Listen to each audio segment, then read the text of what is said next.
तो DC motor के definition के बारे से पढ़ चुके हैं पहले, और अभी क्या पढ़ेंगे, डीसी मोटर के कैरेक्टरिस्टिक के बारे से। ठीक है, तो डीसी मोटर के कैरेक्टरिस्टिक इस स्टिक के हिसाब से हम उसके उपयोग को जानेंगे। ठीक है, तो अलग अलग टाइप्स के डीसी मोटर आते हैं, सेपरेटली एक्साइटेड, सेल्फ एक्साइटेड, है ना। तो उन सभी में सबका उपयोग अलग अलग है। ठीक है, तो सबका उपयोग समझने के लिए हमें पहले कैरेक्टरिस्टिक को समझना है। तो कैरेक्टरिस्टिक में 3 टाइप के ग्राफ देखेंगे हम। पहला स्पीड और आर्मेचर करंट के बीच, दूसरा टार्क और आर्मेचर करंट के बीच, और स्पीड और टार्क के बीच। ठीक है, तो आर्मेचर करंट बढ़ रहा है मतलब लोड बढ़ रहा है ना। तो स्पीड कैसा रहेगा उसका ग्राफ बनाएंगे पहला। आर्मेचर करंट बढ़ रहा है मतलब लोड बढ़ रहा है, तो टार्क क्या रहेगा उसका ग्राफ बनाएंगे। अगला टार्क बढ़ रहा है तो स्पीड क्या रहेगा, है ना। तो इन सब का ग्राफ बना के हम उसका उपयोग के बारे से भी समझते जाएंगे। क्या पूछो? टार्क मतलब बाद में उसको बता दूंगा, पहले अभी देखते जाओ। ठीक है ना, तो ये इसको ठीक है, पिछले चीज को अभी मत पूछा करो। ठीक है, बहुत पुराना चीज है जो पूछ रहे हैं। चलो अगला नंबर डालो। पहला मोटर है सेपरेटली एक्साइटेड।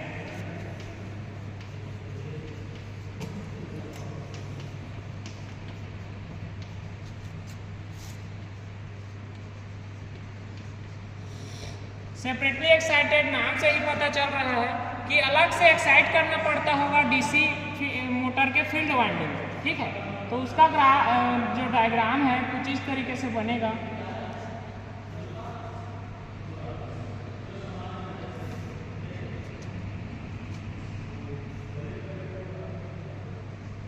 सन फील्ड है ना, और यहीं पे आर्मेचर है इसके बगल में, और आर्मेचर को भी हम क्या देंगे, प्लस माइनस सप्लाई देंगे आर्मेचर। ठीक है, तो कुछ इस तरीके से सेपरेटली एक्साइटेड डीसी मोटर का डायग्राम बनता है, जिसमें देखो फील्ड वाइंडिंग को सेपरेट अलग से हम सप्लाई दे रहे हैं, डीसी सप्लाई, है ना। डीसी सप्लाई से जोड़े हैं फील्ड वाइंडिंग को अलग से, और आर्मेचर को तो सप्लाई देते ही हैं हम टर्मिनल वोल्टेज, है ना। तो कुछ इस तरीके से डायग्राम सेपरेटली एक्साइटेड जो डीसी मोटर है उसमें बनता है। तो देखो यहाँ पे सप्लाई दिए तो आर्मेचर में क्या जाएगा, आर्मेचर करंट जाएगा, है ना। और आर्मेचर में कुछ रेजिस्टेंस होता है तो उसको क्या बोलेंगे, RA, और इसमें क्या बनने लगता है, बैक ईएमएफ। ठीक है, तो कुछ इस तरीके से इसको भी शो करना है। और इसमें देखो फील्ड में सप्लाई जा रहा है करंट, फील्ड करंट, है ना, और फील्ड ये वाइंडिंग है सन फील्ड वाइंडिंग, और इसमें क्या बनेगा, फाई बनेगा। ठीक है, तो करंट का मान बढ़ाते जाएंगे तो फील्ड में जो फील्ड का फ्लक्स है फाई वो भी बढ़ते जाएगा ना। तो इसको हम लिख सकते हैं फील्ड करंट डायरेक्टली प्रोपोर्शनल होता है फाई के। ठीक है, फील्ड करंट को हम बढ़ाते गए तो फील्ड वाइंडिंग का फ्लक्स भी बढ़ते गया, चुंबकीय फ्लक्स। ठीक है, इधर देखो इसमें क्या लिख सकते हैं हम, बैक ईएमएफ टर्मिनल वोल्टेज बराबर क्या लिख सकते हैं, टर्मिनल वोल्टेज बराबर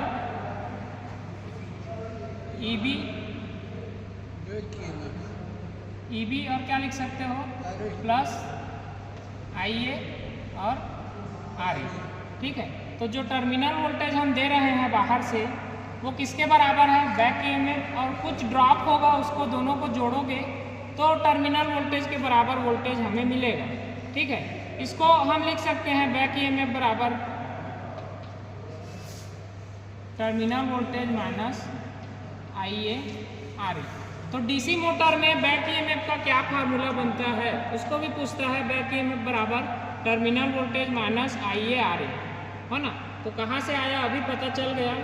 ठीक है, तो इसमें पहला ग्राफ हमें देखना पड़ेगा किसके किसके बीच में, पहला ग्राफ स्पीड N और किसके बीच में, आर्मेचर करंट। ठीक है, तो स्पीड और आर्मेचर करंट के बीच में ग्राफ कैसे बनेगा उस चीज को देखो। ठीक है, ये 0 है अभी, हो ना। आगे बढ़ते जाएंगे तो आर्मेचर करंट बढ़ते जाएगा, मतलब लोड बढ़ रहा है। आगे बढ़ते जाएंगे तो स्पीड बढ़ते जाएगा, ठीक है। तो जब हम सेपरेटली एक्साइटेड डीसी मोटर में लोड देते हैं तो क्या होगा, आर्मेचर करंट बढ़ते जाएगा, ठीक है। तो स्पीड क्या होगा उसका, कम होते जाएगा ना। मान लो स्पीड उसका चल रहा है इतने में शुरू में, तो हम आर्मेचर करंट को बढ़ाते गए, लोड बढ़ाते गए, स्पीड 1500 आरपीएम है मान लो, तो हम लोड देते गए तो स्पीड क्या होता है, लोड देने पर कम हो जाता है। तो क्या हो गया, सेपरेटली एक्साइटेड का जो डीसी मोटर है उसका स्पीड कम हो गया। मतलब देख लो यहाँ पे इतना में आ गया, तो यहाँ 1500 था, कुछ नीचे हुआ ना, यहाँ आया ना, है ना। तो क्या हो गया, मतलब एन डायरेक्टली प्रोपोर्शनल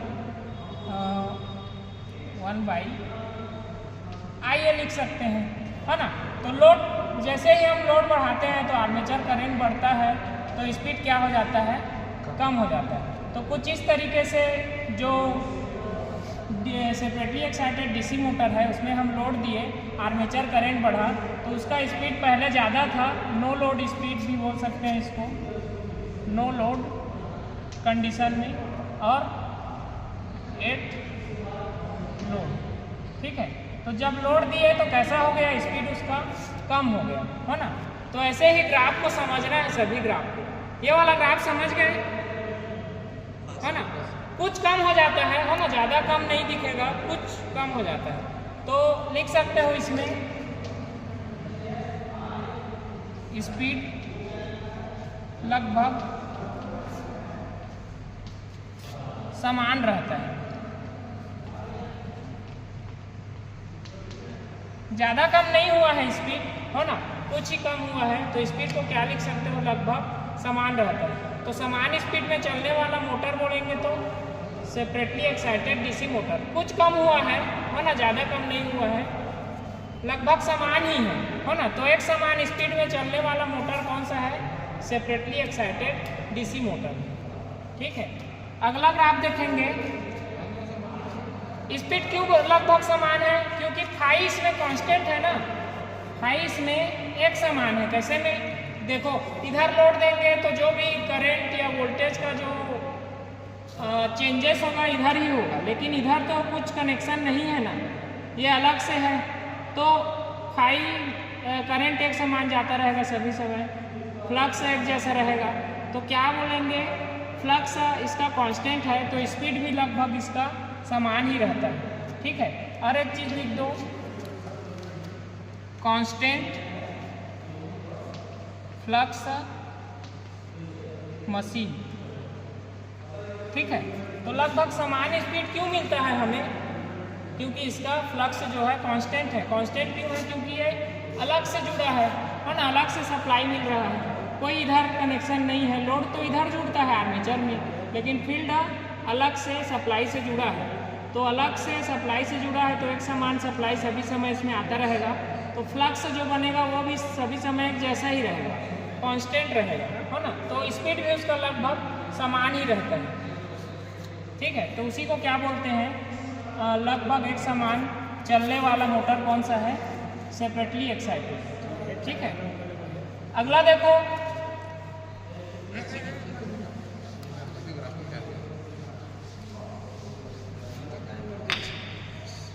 स्पीड और टार्क और आर्मेचर करंट, ठीक है। तो टार्क का डायरेक्टली प्रोपोर्शनल पाई IA, ठीक है, या लिख सकते हो I, ठीक है, लिख लो कॉपी में। टार्क का डायरेक्टली प्रोपोर्शनल होता है आर्मेचर करंट का, ठीक है। तो टार्क का समझ रहे हो ना, क्या है बता चुका हूँ। आर्मेचर करंट क्या है, लोड बढ़ेगा आर्मेचर करंट बढ़ेगा, है ना। तो इनका ग्राफ देखेंगे हम कैसे बनता है, ये चीज़ याद रखना, टार्क और आर्मेचर करंट। चलो तो देखो यहाँ पे जैसे जैसे हम लोड बढ़ाएंगे तो आर्मेचर करंट बढ़ेगा, और आर्मेचर करंट के डायरेक्टली प्रोपोर्शनल में टार्क है तो टार्क भी बढ़ेगा, है ना। तो दोनों अगर बढ़ रहे हैं एक साथ तो इसका जो ग्राफ है कुछ इस तरीके से बनेगा। ठीक है, देखो यहाँ पे जैसे जैसे हम लोड बढ़ाते गए आर्मेचर करंट बढ़ते गया, टॉर्क भी उसी तरीके से बढ़ते गया। तो एक लीनियर लाइन लीनियर एक ग्राफ हमें देखने को मिलता है ना। तो इसमें एक ऐसा ग्राफ देखने को मिलता है टार्क और आर्मेचर करंट के बीच में सेपरेटली एक्साइटेड डीसी मोटर में लीनियर एक ग्राफ देखने को मिलता है, ठीक ना, सीधा तिर्यक रेखा, जैसे कि ओम के नियम में वोल्टेज और करंट के बीच में देखने को मिल रहा था। ठीक है, तो टार्क बढ़ता है उसी तरीके से आर्मेचर करंट भी बढ़ता है, मतलब लोड जैसे जैसे बढ़ते जाता है टार्क भी उसी वैल्यू के साथ में बढ़ते जाता है। ठीक है, इतना लिख लिए। अगला देखो एक और ग्राफ है। अगला ग्राफ किसका है बताओ? स्पीड है, स्पीड और टॉर्क का। ठीक है, तो देखो अभी अभी क्या देखे हम,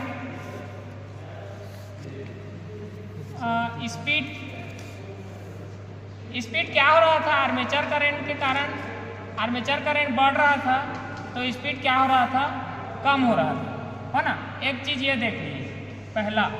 दूसरा देखो, दूसरा में क्या दिखे, टार्क कैसे में बढ़ रहा था, आर्मेचर करंट बढ़ रहा था तो क्या हो रहा था, टार्क अभी सीधा लाइन में बढ़ रहा था। यह दूसरा। तो दोनों को एक साथ हम टार्क और स्पीड अगर एक साथ हम देखना चाहेंगे तो कैसे लिख सकते हैं, n directly proportional 1/t।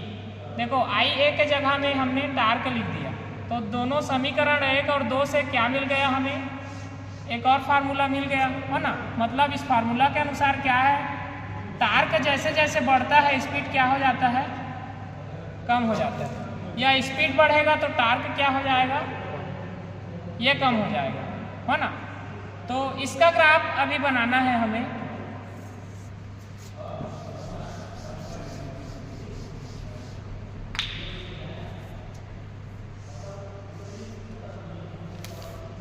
Speed n और टॉर्क। ठीक है, तो देखो इसमें क्या हो रहा है, टार्क अगर मान लो हम कम मानते हैं, टार्क को कम है मानते हैं तो स्पीड क्या होगा, ज़्यादा होगा ना। ट्रेन में भी देख लो, ट्रेन का अगर टार्क स्पीड अगर ज़्यादा है मतलब लोड कम है, लोड कम है तो करंट कम है तो टार्क भी कम हो जाएगा। ठीक है, तो इसमें देखो अगर टार्क कम है, जीरो साइड है, इतना है, तो स्पीड कितना हो जाएगा, ज़्यादा हो जाएगा ना। तो मान लो इतना हो गया, तो दोनों को मिला के देखो, यहाँ पे आया, है ना। तो देखो यहाँ पे कुछ इस तरीके से मतलब इसका ग्राफ हम बना सकते हैं। टार्क अगर कम है तो स्पीड देखो, स्पीड का लाइन देखो, स्पीड का लाइन ज़्यादा है स्पीड। टार्क अगर हम बढ़ा दिए तो यहाँ पे देखो, यहाँ पे आ गया, स्पीड क्या हो गया, कम हो गया, है ना। टार्क को और बढ़ा दिए, यहाँ पे देखो स्पीड क्या है, यहाँ पे जीरो के साइड और आ गया, है ना। और पूरा बढ़ा दिए यहाँ पे तो और कुछ नीचे आ गया, और टार्क को कम करेंगे तो स्पीड यहाँ पे आएगा, स्पीड बढ़ गया, है ना। तो टार्क जैसे जैसे बढ़ता है सेपरेटली एक्साइटेड डीसी मोटर का स्पीड क्या हो जाता है, कम हो जाता है। तो ऐसे कम होते होते नीचे आते जाता है। ठीक है, तो कुछ ऐसा ग्राफ मतलब सेपरेटली एक्साइटेड डीसी मोटर में देखने को मिलता है। ठीक है, ग्राफ बनाना भी आना चाहिए। चलो ठीक है, डीसी मोटर। ठीक है, तो self excited DC motor 3 type के होते हैं, पढ़ा चुका हूँ डीसी जनरेटर के क्लास में। सीरीज, शंट और कंपाउंड। ठीक है, तो self excited DC motor 3 type के हैं, सीरीज, शंट और कंपाउंड। तो पहला जो मोटर है उसका जो डायग्राम कैसा रहता है उसको देखेंगे। सीरीज मोटर, ठीक है। तो डीसी सीरीज मोटर का डायग्राम बना लो कुछ इस तरीके से, जिसमें सीरीज फील्ड वाइंडिंग आर्मेचर के साथ में सीरीज में जुड़ा रहता है, ठीक है। उसको क्या बोलेंगे? DC series motor. तो इसमें यह सीरीज फील्ड वाइंडिंग है, इसमें हम प्लस माइनस सप्लाई देंगे, टर्मिनल वोल्टेज, ठीक है। टर्मिनल वोल्टेज दिए तो क्या हुआ? करंट जाने लगा है ना। सीरीज में जुड़े हैं तो आर्मेचर में जो करंट जाएगा वही करंट सीरीज फील्ड में रहेगा, दोनों का करंट सेम रहेगा, मतलब क्योंकि सीरीज में जुड़ा है, सीरीज कनेक्शन में करंट बराबर रहता है। तो आर्मेचर करंट, जो आर्मेचर में करंट आएगा वही करंट सीरीज फील्ड में भी रहेगा, है ना। तो करंट एक ही है, मतलब पूरे सर्किट का। इस सीरीज फील्ड वाइंडिंग में सीरीज रेजिस्टेंस रहेगा और आर्मेचर में क्या रहेगा? आर्मेचर रेजिस्टेंस रहेगा। और इसी आर्मेचर में क्या बनता है? बैक ईएमएफ बनता है, बैक ईएमएफ, है ना। तो इसमें हम बैक ईएमएफ का फार्मूला कैसे लिख सकते हैं? ईबी बराबर टर्मिनल वोल्टेज माइनस आईए आर ए माइनस आईए आर एस एच लिख सकते हैं। तो ईबी बराबर हम लिख सकते हैं टर्मिनल वोल्टेज बराबर ए माइनस आईए R A plus R A सी, ठीक है। तो बैक ईएमएफ का फार्मूला इसमें कैसे बनता है? ईबी बराबर terminal voltage minus armature current और कोष्टक में आर्मेचर रेजिस्टेंस और सीरीज फील्ड रेजिस्टेंस, ठीक है। कुछ इस तरीके से बनेगा बैक ईएमएफ का फार्मूला, इसको भी याद रखना है। और इसमें देखो सीरीज वाइंडिंग में पहला ग्राफ किसके बारे से हमें बनाना है? स्पीड और इसके बीच में आर्मेचर करंट, ठीक है। स्पीड और आर्मेचर करंट। तो देखो लोड, डीसी सीरीज मोटर कैसा मोटर है? मतलब जिसमें सभी समय लोड रहता है ना। डीसी सीरीज मोटर जैसे कि ट्रेन में लगा रहता है, ट्रेन उसके लिए सभी समय लोड का काम करता है ना। तो डीसी सीरीज मोटर एक ऐसा मोटर है जिसमें सभी समय लोड होना है, और लोड नहीं रहेगा तो क्या होगा? स्पीड बहुत ज़्यादा बढ़ जाएगा, ठीक है ना। तो स्पीड अगर ज़्यादा बढ़ता है तो डीसी सीरीज मोटर पर प्रभाव पड़ेगा। तो ये सब नहीं होने के लिए क्या करते हैं? हमेशा डीसी सीरीज मोटर में सभी समय लोड डाले रहते हैं, ठीक है। तो देखो यहाँ पे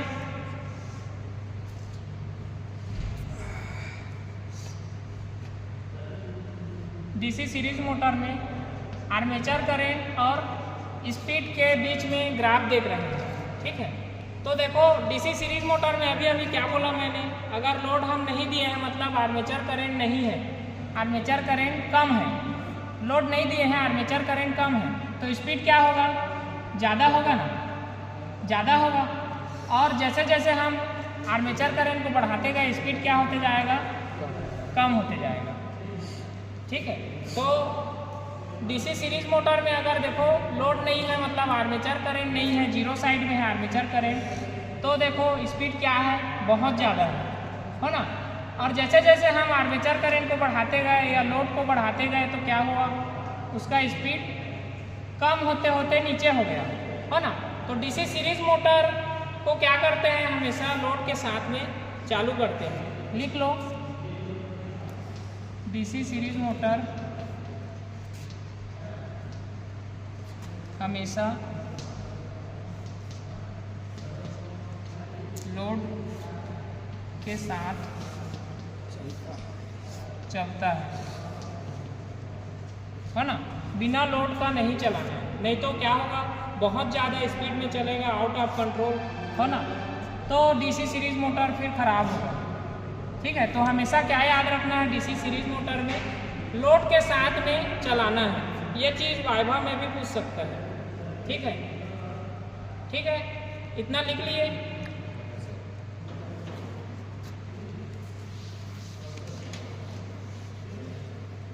चलो अगला ग्राफ बनाओ तो दूसरा टार्क और आर्मेचर करंट के बीच। ठीक है, तो डीसी सीरीज मोटर में टार्क का क्या फार्मूला है?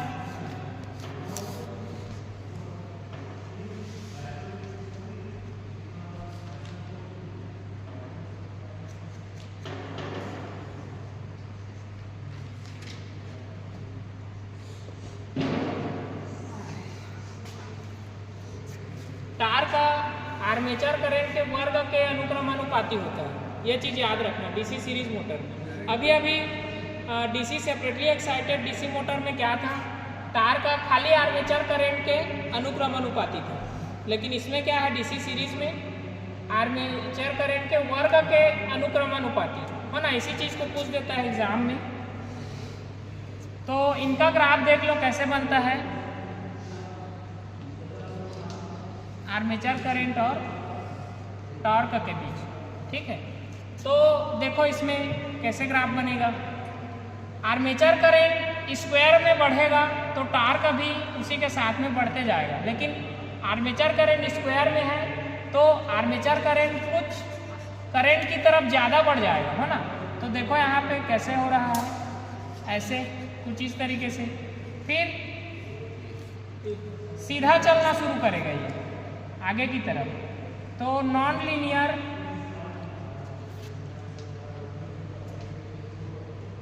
फिर बाद में लीनियर। तो जैसे ही लीनियर शुरू कर रहा है मतलब वहाँ पे आर्मेचर करंट टार्क के डायरेक्ट प्रोपोर्शनल है, और नॉन लीनियर टाइम में क्या था, टार्क आर्मेचर करंट के वर्ग के अनुक्रमानुपाती था। ठीक है, तो देखो यहाँ पे लोड हम देते हैं डीसी सीरीज मोटर में, जब हम लोड दिए तो क्या हुआ, लोड दिए तो load current series field winding से आर्मेचर की तरफ आने लगा, है ना। सीरीज फील्ड वाइंडिंग से आर्मेचर की तरफ आने लगा, तो लोड हम बढ़ाते गए, करंट ज़्यादा आने गया, है ना, आता रहा इसमें, तो करंट ज़्यादा आया तो इसका फ्लक्स ज़्यादा बना, है ना, सीरीज फील्ड का, और बढ़ाते गए तो एक ऐसा समय आया कि सीरीज फील्ड एक लिमिटेड फ्लक्स बनाया। लोड जितना भी बढ़ा, क्योंकि टर्न लिमिटेड है ना, तो फ्लक्स भी इसका लिमिटेड हो जाएगा। तो जैसे जैसे हम आर्मेचर करंट बढ़ाते गए, बहुत ज़्यादा बढ़ा दिए, तो संतृप्त बिंदु तक सीरीज फील्ड वाइंडिंग पहुंच गया और ज़्यादा चुंबकीय क्षेत्र नहीं बना पाया।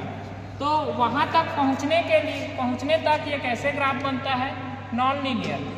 और संतृप्त बिंदु में जैसे ही पहुँच जाता है, संतृप्त बिंदु यानी समझ रहे हो क्या बोल रहा हूँ, संतृप्त बिंदु यानी कि कोई वाइंडिंग है जिसमें हम सप्लाई दिए तो वाइंडिंग चुंबकीय क्षेत्र बनाएगा, सप्लाई और बढ़ाएंगे और ज़्यादा चुंबकीय क्षेत्र बनाएगा, लेकिन एक समय ऐसा आएगा सप्लाई को हम बढ़ाते जाएंगे लेकिन चुंबकीय क्षेत्र नहीं बढ़ेगा, उतने में ही रुक जाएगा। ठीक है ना, तो और नहीं बना पाएगा, क्योंकि टर्न उतना ही है ना, टर्न बढ़ाओगे तो बना पाएगा, लेकिन टर्न को और बाद में नहीं बढ़ाते बनता।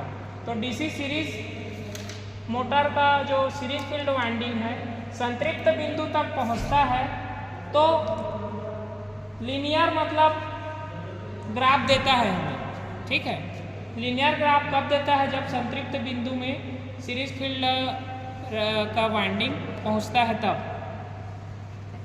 और पहले कैसा देता था, नॉन लीनियर। ठीक है, तार का आर्मेचर करंट के वर्ग के अनुक्रमानुपाती में बढ़ रहा था, लेकिन जैसे ही संतृप्त बिंदु में आया क्या हो गया, सीधा लाइन में पहुंचने लगा ग्राफ। ठीक है, ये भी पूछता है एग्जाम में, हो ना। ये ग्राफ समझ गए क्या बोल रहा हूँ, एक बार फिर से देखोगे तो फिर बाद में समझ आ जाएगा। चलो अगला देखो, तीसरा नंबर का क्या ग्राफ है, स्पीड व टॉर्क के बीच।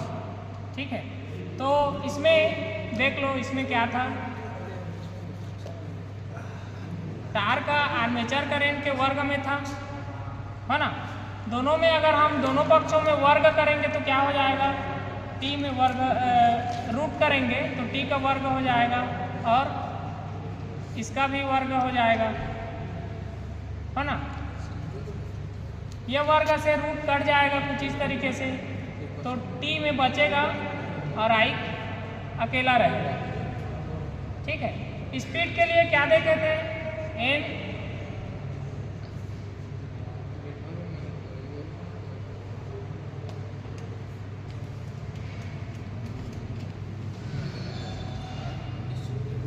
तो यहाँ पे देखो एक जगह में हम इसको रख सकते हैं, दोनों बराबर है तो n directly proportional root t. ठीक है, तो स्पीड और टार्क का क्या फार्मूला बन गया डीसी सीरीज मोटर में, यह चीज़ याद रखना। ठीक है, डीसी सीरीज मोटर में टार्क और आर्मेचर करंट का ये है, और टार्क और स्पीड का क्या फार्मूला है या क्या इक्वेशन है, ये है, इसको याद रखना। तो इसमें भी देखो, अगर टार्क स्पीड अगर ज़्यादा है तो टार्क क्या है, कम है। ठीक है, तो इसका भी कुछ इस तरीके से ग्राफ बनाना है, टार्क इधर करो और स्पीड को इधर। ठीक है, तो डीसी सीरीज मोटर में क्या होता है, जब हम लोड देते हैं तो टार्क बढ़ता है, और टार्क अगर ज़्यादा है तो स्पीड कम है। तो कुछ इस तरीके से इसमें भी ग्राफ बनता है। टार्क हम बढ़ाते जाएंगे तो स्पीड क्या हो जाएगा, ऊपर से नीचे की ओर कम होते होते कम हो जाएगा। ठीक है, तो डीसी सीरीज मोटर में स्पीड और टार्क के बीच में कैसा ग्राफ बनता है, कुछ इस तरीके से। ठीक है, टार्क बढ़ाते गए मतलब लोड बढ़ते गया तो आर्मेचर करंट बढ़ते गया, तो क्या होते गया, स्पीड उसका कम होते होते कम हो गया। ठीक है, इसको देख लो फिर से। एन का मतलब स्पीड है, टी का मतलब टार्क है। टार्क कब ज़्यादा होता है, जब आर्मेचर करंट बढ़ता है। आर्मेचर करंट कब बढ़ेगा, जब हम लोड देंगे। तो लोड जब हम देंगे तो क्या होता है, टार्क बढ़ रहा है, लेकिन फार्मूला के हिसाब से देखो, लोड देंगे तो टार्क बढ़ रहा है, लेकिन इसके इन्वर्सली प्रोपोर्शनल में स्पीड है, तो स्पीड इसका कम होगा। तो जैसे जैसे हम लोड को बढ़ाते गए तो टार्क बढ़ते गया, लेकिन स्पीड यहाँ पहुँचा था वो कम होते होते कम हो गया। ठीक है, तो टार्क जैसे भी बढ़ता है डीसी सीरीज मोटर में, उसका स्पीड कम होता है। ठीक है, और एक चीज़ लिख लो इसमें, डीसी सीरीज मोटर उच्च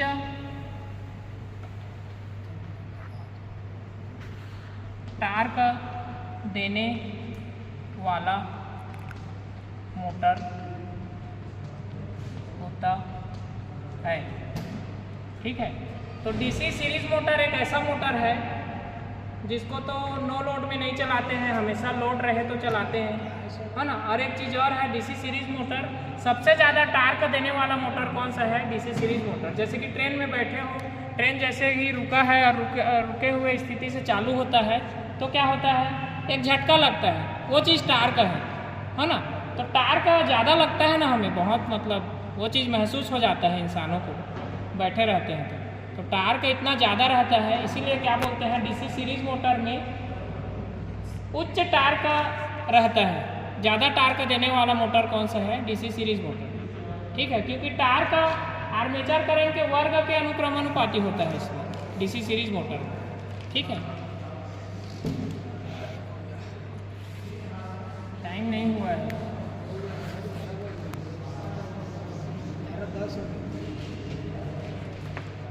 अगला देखो,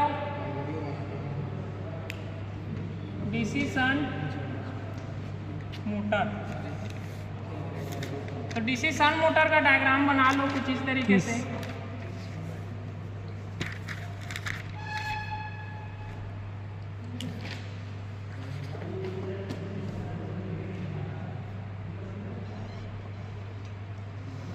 प्लस माइनस सप्लाई देंगे, टर्मिनल वोल्टेज, है ना, ऐसे कनेक्शन करके तो करंट जाएगा, कुल करंट डिवाइड हो जाएगा। कुछ करंट शंट फील्ड की तरफ आएगा और कुछ करंट आर्मेचर की तरफ। तो आर्मेचर की तरफ जो करंट जाएगा उसको आर्मेचर करंट, और जो शंट फील्ड की तरफ आएगा उसको फील्ड करंट। ठीक है, या शन फील्ड करंट भी बोल सकते हैं। और इसमें आर्मेचर में कुछ रेजिस्टेंस रहता है, हमें पता है उसको क्या बोलते हैं, आर्मेचर रेजिस्टेंस। और आर्मेचर बैक ईएमएफ बनाता है ना, उसको बैक ईएमएफ। तो देखो यहाँ पे फील्ड करंट इसमें जा रहा है शन फील्ड वाइंडिंग में, तो इसमें फाई बनेगा ना, चुंबकीय क्षेत्र, है ना। और जितना ज़्यादा करंट जाएगा, फील्ड करंट जितना ज़्यादा जाएगा उतना ही फाई बनते जाएगा। तो क्या है, फील्ड करंट बढ़ेगा मतलब चुंबकीय क्षेत्र भी बढ़ेगा। कुछ ऐसा इसको लिख सकते हैं मतलब, ठीक है। फील्ड करंट बढ़ाते गए, फील्ड वाइंडिंग का चुंबकीय क्षेत्र बढ़ते गए। करंट बढ़ाएंगे तो चुंबकीय क्षेत्र बढ़ेगा ही, ठीक है। इसमें देखो और करंट जो है, कुल करंट, टोटल करंट जा रहा है इधर आगे की तरफ, फील्ड वाइंडिंग की तरफ गया और आर्मेचर वाइंडिंग की तरफ। तो दो भागों में डिवाइड हो गया ना, एक करंट दो भागों में डिवाइड हो गया। तो इसको कैसे लिख सकते हैं हम, field current plus armature current. तो आर्मेचर करंट और फील्ड करंट को जोड़ोगे, प्लस करोगे, तो जो कुल करंट आ रहा था शुरू में उसके बराबर होगा वो, ठीक है। और इसमें बैक ईएमएफ का क्या फार्मूला बनेगा, बैक ईएमएफ का ईबी बराबर टर्मिनल वोल्टेज माइनस आईए आरए, ठीक है। इसको याद रखना है, भूलना नहीं है, ठीक है। तो इसमें भी अब हम देख लो, इसमें क्या है, शंट मोटर में फील्ड वाइंडिंग आर्मेचर के साथ में पैरेलल में जुड़ा है। तो ये भी कुछ सेपरेटली एक्साइटेड जैसा हो गया, है ना। एक समान गति में चलने वाला मोटर कौन सा है, सेपरेटली एक्साइटेड। उसके जैसा एक और है डीसी शंट मोटर, वो भी क्या है, एक समान गति से चलेगा। क्यों, क्योंकि एक समान वोल्टेज पहुंचेगा शंट फील्ड में, क्योंकि ये पैरेलल में जुड़ा है। और घर में भी पैरेलल वायरिंग करते हैं तो सभी जगह एक समान वोल्टेज पहुंचता है। तो आर्मेचर में एक जैसा वोल्टेज, शंट फील्ड में एक जैसा वोल्टेज, तो एक जैसा फील्ड वाइंडिंग का फ्लक्स, तो स्पीड भी इसका क्या रहेगा, कांस्टेंट रहेगा, सेपरेटली एक्साइटेड जैसा, ठीक है। तो इसका ग्राफ बनाओ, चलो पहला ग्राफ क्या बनेगा, स्पीड और आर्मेचर करंट के बीच में, ठीक है, ग्राफ बनाना है। तो क्या बोला अभी मैं इसमें, सुनते जाओ क्या बोल रहा हूँ, फिर से एक बार बता दूंगा। हाँ, ठीक है। तो देखो यहाँ पे, अब देखो लोड देते हैं किसी भी मोटर में तो आर्मेचर करंट बढ़ता है ना। लेकिन अभी क्या बोला मैं, डीसी शंट मोटर में फील्ड वाइंडिंग पैरेलल में जुड़ा है, एक समान वोल्टेज रहेगा, एक समान फ्लक्स रहेगा, तो स्पीड भी कैसा रहेगा, इसका एक समान रहने का कोशिश करेगा। तो स्पीड अगर इसका मान लो 1500 आरपीएम है, तो हम लोड बढ़ाते जाएंगे, आइए, तो आर्मेचर करंट बढ़ते जाएगा, लेकिन स्पीड 1500 से कुछ ही कम होने जैसा करेगा, है ना। कुछ कम होगा लेकिन लगभग एक जैसा स्पीड में ही चलने का कोशिश करेगा, ठीक है। तो देखो ध्यान देना, इसीलिए बोलते हैं कि डीसी शंट मोटर एक समान स्पीड में चलता है। क्यों, क्योंकि लोड देते हैं तो क्या होता है, ईबी बैक ईएमएफ तो कम होगा, फाई भी कम होगा, लेकिन फाई की तुलना में ईबी कुछ ज़्यादा कम होगा, है ना। तो कुछ कम होता है इसका स्पीड भी, है ना, कुछ कम होता है। तो लोड रहेगा तो कुछ लोड कंडीशन में, और ये नो लोड कंडीशन में स्पीड जो चल रहा था वो लोड कंडीशन में कुछ कम हो जाता है, तो लगभग एक समान ही रहता है ना। तो एक समान लगभग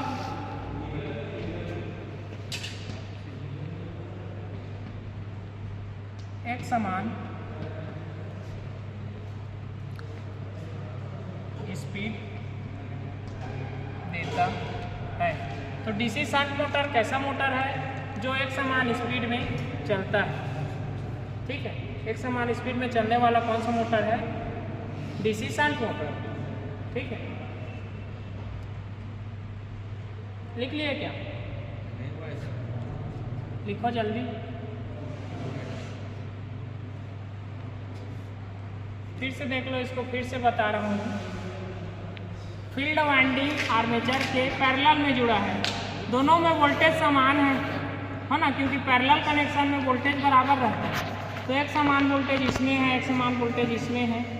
लोड हम इसमें देंगे तो इसमें कुछ वेरिएशन होगा, लेकिन इसमें कम वेरिएशन होगा वोल्टेज का, करंट का। तो एक समान फ्लक्स बना रहेगा, तो कांस्टेंट फ्लक्स रहेगा, तो स्पीड भी इसका कांस्टेंट रहने का कोशिश करेगा ये डीसी शंट मोटर। ठीक है, तो बाद में एक बार फिर से देखना है तो अच्छे से समझ आएगा।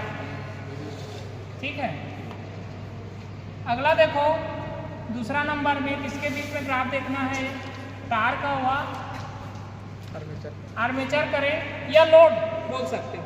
ठीक है ना, तो इसमें तार का बढ़ते जाता है तो आर्मेचर करंट भी बढ़ते जाता है, लेकिन डीसी सीरीज मोटर में स्क्वायर में बढ़ रहा था आर्मेचर करंट, लेकिन डीसी शंट मोटर में क्या है, स्क्वायर में नहीं है, नॉर्मल है ना। तो देखो इसमें इस फार्मूला के हिसाब से तार का और आर्मेचर करंट, तो तार का बढ़ रहा है, बढ़ाएंगे लोड बढ़ाएंगे तो आर्मेचर करंट बढ़ेगा। आर्मेचर करंट तार का के डायरेक्टली प्रोपोर्शनल है, तो तार का भी बढ़ेगा, है ना। लोड जैसे जैसे बढ़ता है तार का बढ़ता है, ये चीज़ उस दिन पढ़ चुके हो, है ना। तो इसका भी ग्राफ कैसे बनेगा, लीनियर बनेगा। ठीक है, तो आर्मेचर करंट अगर बढ़ता है तो तार का भी बढ़ता है एक साथ, और दोनों कैसे ग्राफ बनाते हैं, लीनियर ग्राफ बनाते हैं। तो डीसी शंट मोटर में तार का और आर्मेचर करंट का ग्राफ कैसे बनता है, लीनियर। ठीक है, लीनियर, रेखीय। ठीक है, इसको भी याद रखना है।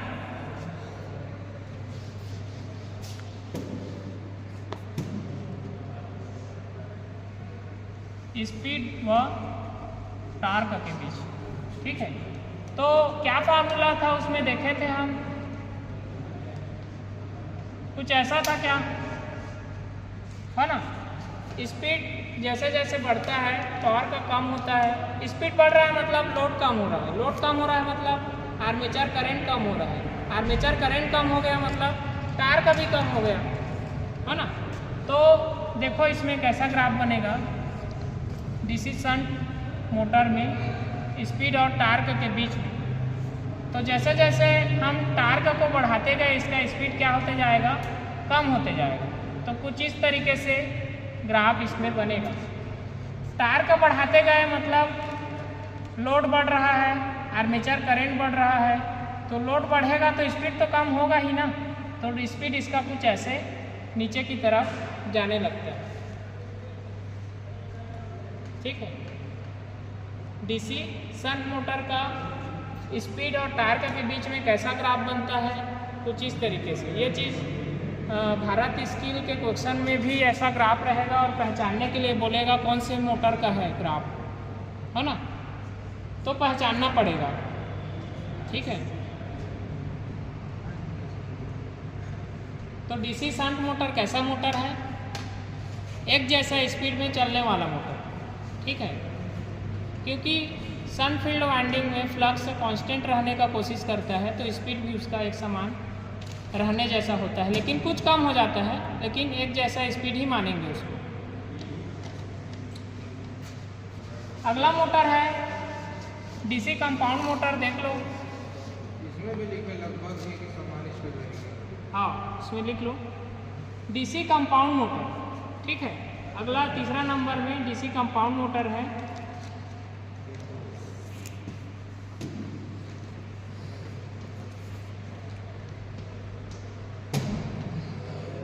दो टाइप के होते हैं ये, पता है ना, कम्युलेटिव कंपाउंड और डिफरेंशियल कंपाउंड होता है ना।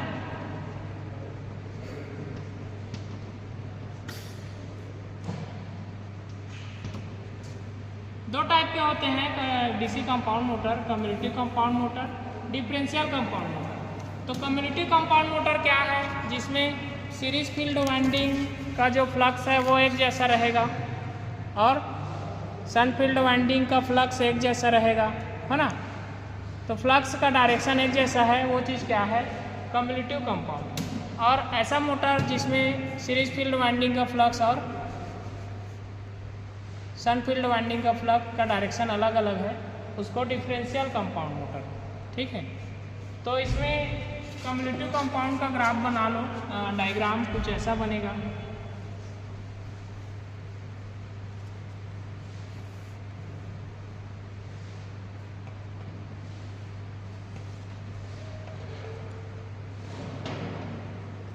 प्लस माइनस टर्मिनल वोल्टेज,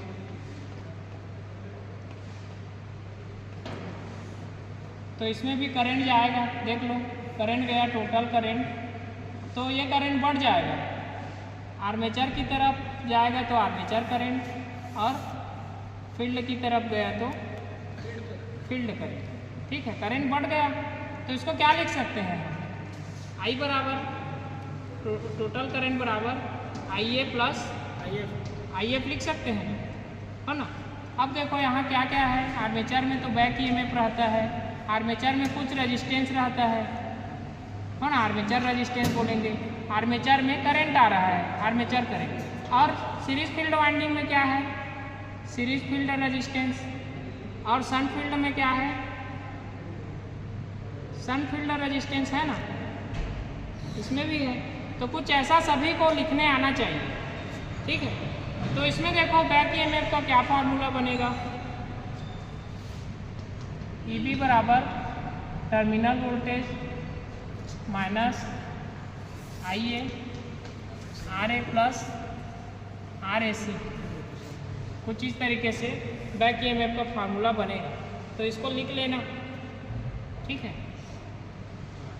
देख लो इसमें करंट का डायरेक्शन एक जैसा है, नीचे की तरफ इसमें भी है, इसमें भी है। तो जो शन फील्ड जो फ्लक्स बनाएगा और सीरीज फील्ड जो फ्लक्स बनाएगा, दोनों का डायरेक्शन सेम है, तो रिजल्टेंट फ्लक्स यानी रिजल्ट क्या निकला फ्लक्स का, जुड़ गया, दोनों जुड़ गया, ये नीचे वाला ये नीचे वाला दोनों का, तो जुड़ेगा तो क्या होगा, शन फील्ड का फ्लक्स जुड़ेगा इसके साथ में सीरीज फील्ड के फ्लक्स के साथ में, ठीक है, सीरीज फील्ड के फ्लक्स के साथ में। तो फ्लक्स का संख्या ज़्यादा इसमें हो जाता है, इसमें फ्लक्स का संख्या किसमें ज़्यादा हो जाता है, इसमें कम्युलेटिव कंपाउंड में, ठीक है। क्यों जुड़ा पता है, शन फील्ड का जो करंट का डायरेक्शन है नीचे की तरफ है, सीरीज फील्ड है उसमें करंट का डायरेक्शन नीचे तरफ है। अब दोनों ही फ्लक्स बनाएंगे, सीरीज वाइंडिंग सीरीज फ्लक्स बनाएगा, शंट वाइंडिंग शंट फ्लक्स बनाएगा। तो एक डायरेक्शन एक गुण है दोनों के, तो दोनों आपस में जुड़ जाते हैं, ठीक है। अलग अलग गुण वाले जुड़ जाते हैं, अलग हो जाते हैं, तो ये क्या हो जाएगा, रिजल्टेंट फ्लक्स इसका जुड़ जाता है, ठीक है। तो इसमें हम ग्राफ देखेंगे, पहला ग्राफ किसमें देख रहे हैं, ग्राफ हम कम्युलेटिव कंपाउंड में, ठीक है, जिसमें करंट का डायरेक्शन सेम है, उसमें देख रहे हैं। पहला ग्राफ है स्पीड हुआ आर्मेचर करंट के बीच,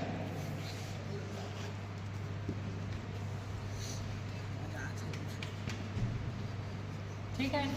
कैसा ग्राफ बनेगा इसमें देखेंगे,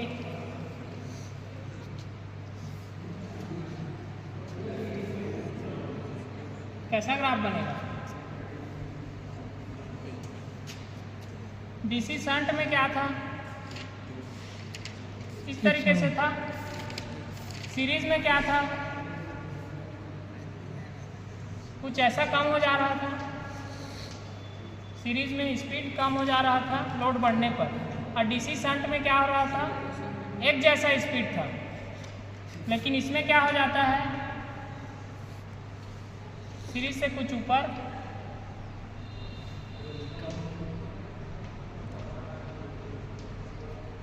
कम्युलेटिव कंपाउंड में कुछ ऐसा ग्राफ बनता है, जब हम लोड देते हैं तो क्या होता है, उसका स्पीड कम होते जाता है, लेकिन सीरीज से कुछ कम होगा एक जैसा जैसा, है ना जी। क्योंकि देखो सीरीज फील्ड वाइंडिंग है, इसमें सन फील्ड वाइंडिंग है, इसी में है कि नहीं है, सीरीज फील्ड सन फील्ड, तो दोनों के बीच में ये जैसा बीच में कम होता रहेगा स्पीड इसकी।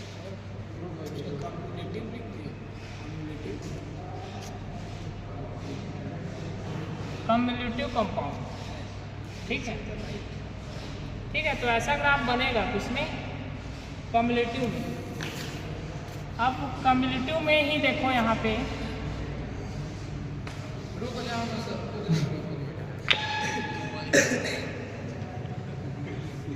किसके बीच में देखेंगे,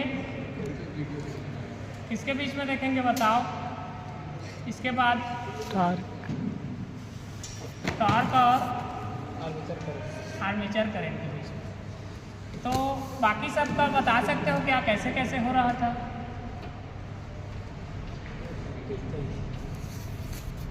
शंट में बताओ, शंट मोटर है, डीसी शंट मोटर, उसमें टार्क और आर्मेचर करंट के बीच में लीनियर ग्राफ बन रहा था सीधा। डीसी सीरीज मोटर में कैसा बन रहा था, शुरू में सैचुरेटेड तक पहुंचते तक नॉन लीनियर, फिर लीनियर। यह सीरीज का है, ठीक है। और ये किसका है, ये वाला शंट का, ठीक है, शंट का है। और डिफरेंशियल में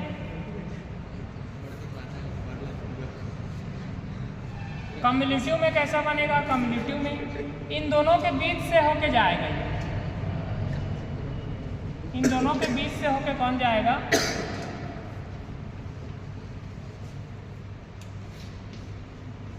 कम्युलेटिव कंपाउंड, ठीक है।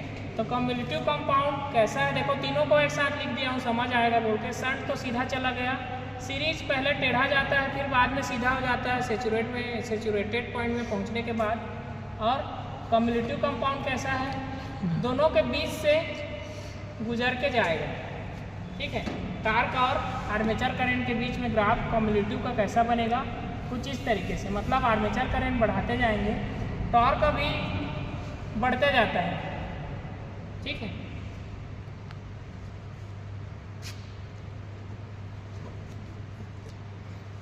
समझ गए इसको।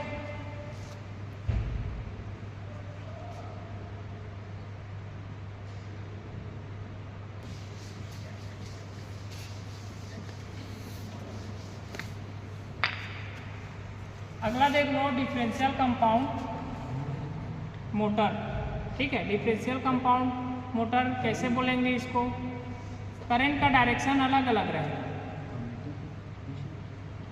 उसी को देख के क्या बोलेंगे कि ये डिफरेंशियल कंपाउंड मोटर है। आखिरी वाला है, देख लो,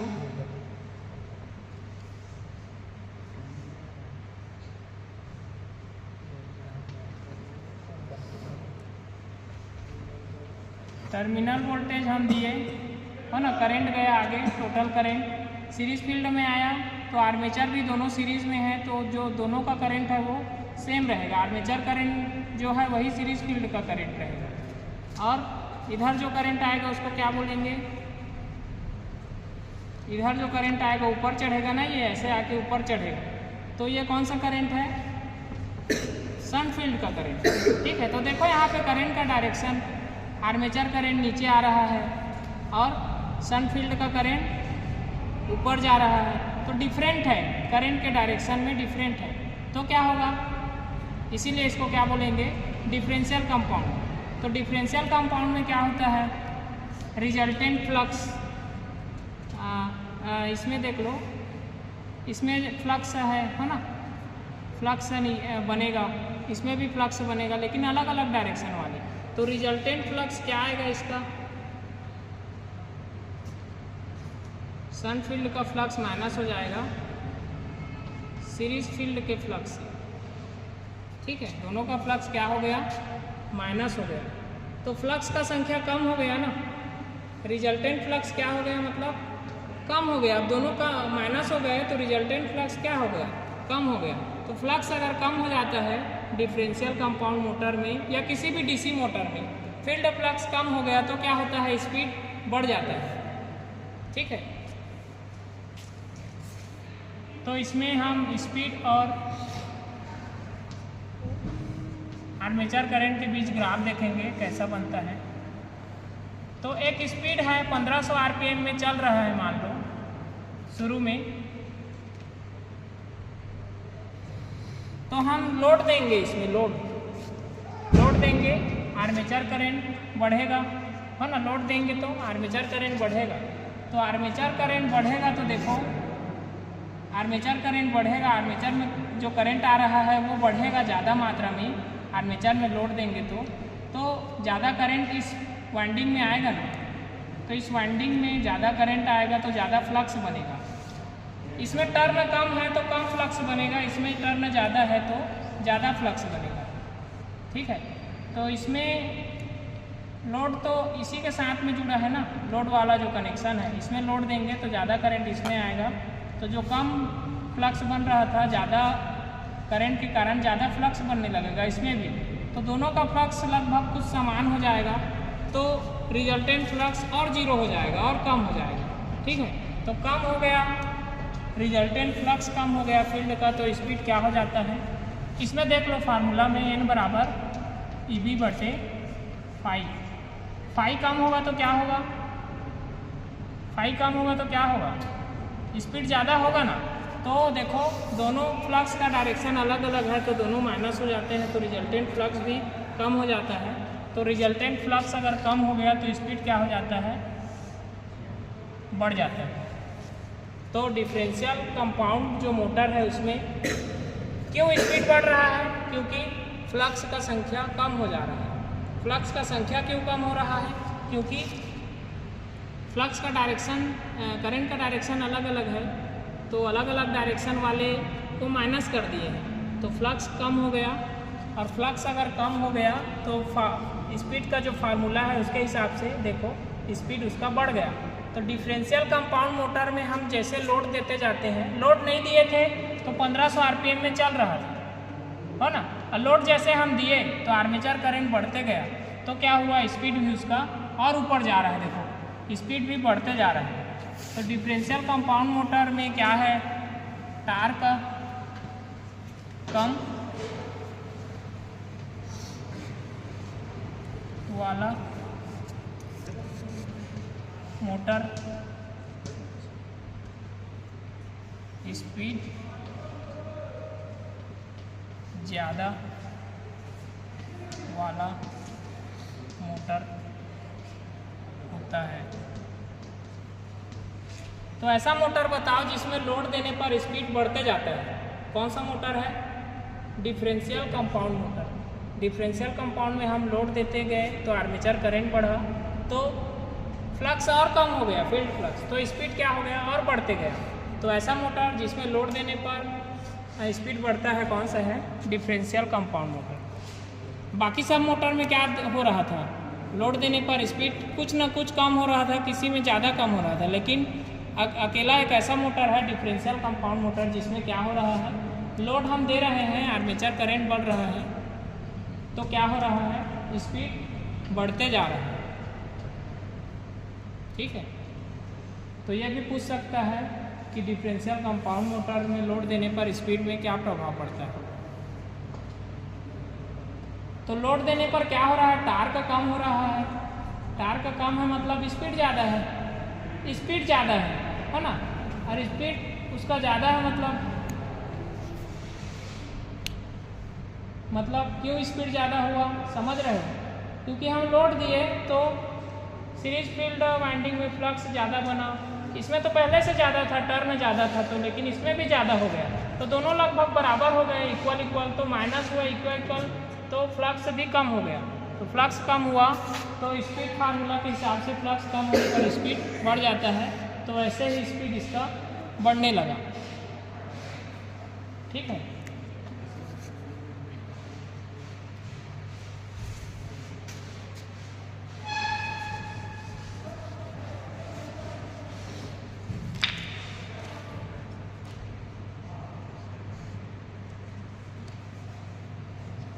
स्पीड और टार्क के बीच में। तो अभी क्या देखे हम, डिफरेंशियल कंपाउंड मोटर में स्पीड बढ़ा तो टार्क कम हो गया, हुआ कि नहीं? स्पीड जैसे जैसे बढ़ा टार्क कम हो गया। तो स्पीड जैसे जैसे बढ़ता है ना, टार्क क्या हो जाता है, कम हो जाता है।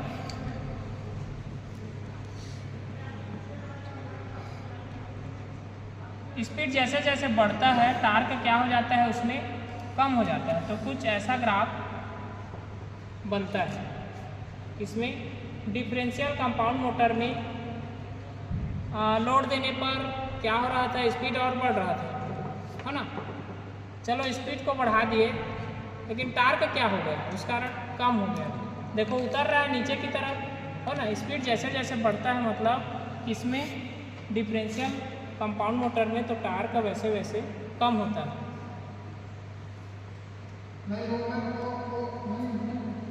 ठीक है, तो कुछ इस तरीके से सभी ग्राफ को समझना है। ठीक है,